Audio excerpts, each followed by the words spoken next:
How did everyone get on with lockdown? Because I did not do well, I'll be perfectly honest. Like, I went through periods of being really productive. Like, I wrote 60,000 words of my first book. Oh, thanks very much. Yeah, thank you very much, yeah. 2 years of wanging on about starting the fucker, but I've finally done it. I'm there. And then, like, what felt like moments later, I would realise it had been 2 weeks of me sat in the same pair of pants, smoking weed and playing Roller Coaster Tycoon 2. Like, if coronavirus is some mass experiment by the Illuminati, I've given them some interesting fucking data.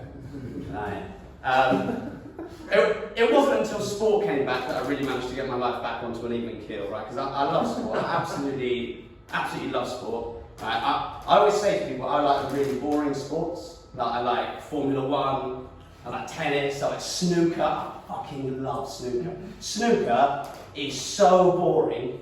Yeah, I love it, right? Snooker is so dull that it really requires very little narration whatsoever on a game of snooker, does it?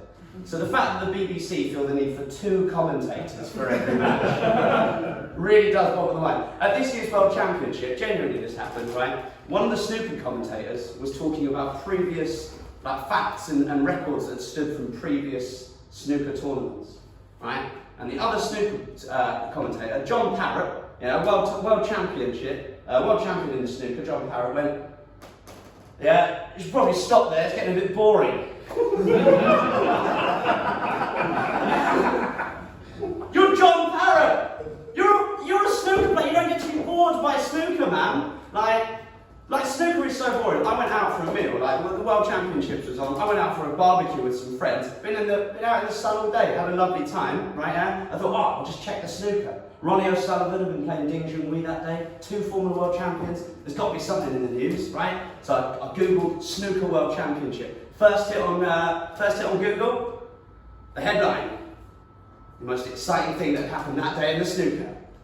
Neil Robertson spills his coffee. It was genuinely the top story from the day. Like, unbelievable. At one point, my favourite moment of this year's Snooker World Championship was when a fly flew into the arena.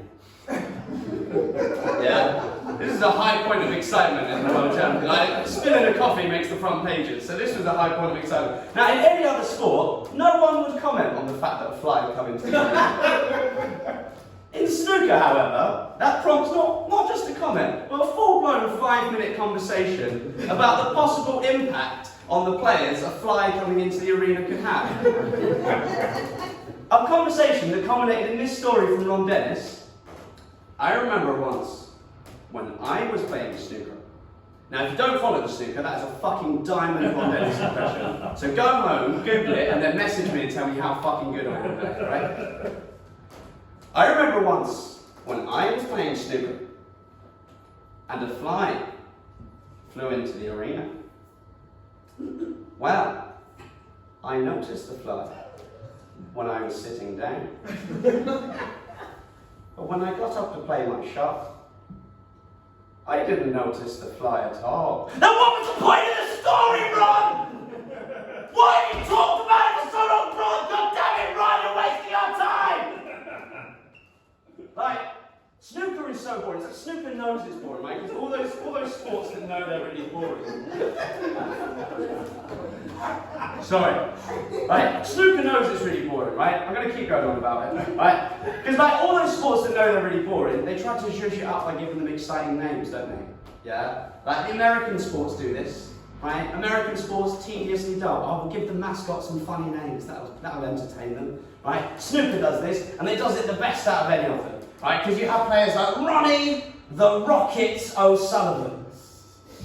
The Rockets! Can you think of a mode of transport less suited to describing snooker than a rocket? He should be Ronnie the well-charged mobility scooter O'Sullivan.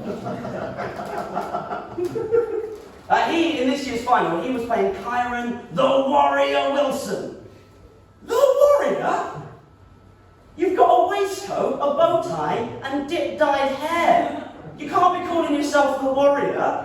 It's your job to poke balls around a table with a big stick. You know, you're not a fucking warrior, mate. Right? But with the return of the sport, like, I think I've cottoned on to it, right? Because here's the God's honest truth, guys. All sport is boring. Yeah? If you're sitting there going, not my sport's great. It's not, it's boring. Yeah? It's just some people doing some stuff with a ball. Sometimes there's lots of people, sometimes there's lots of balls. There's occasionally a stick involved. Ultimately, it's all just some people doing some stuff with a ball. Like, and my dad always used to tell me this story, say, right, there was a priest who's writing his sermon, and he's not convinced by one of the arguments, so he puts in the margin, weak argument, shout. Yeah? This is what commentators are doing, isn't it? Yeah, because they know their argument's weak, so they shout, "Go! That's incredible!" Like, is it? Is it really? He's done what he's trained to do. Like, it's not that incredible, is it? Like, ladies and gentlemen, thank you very much. I'm Simon Moore. I love you, everyone.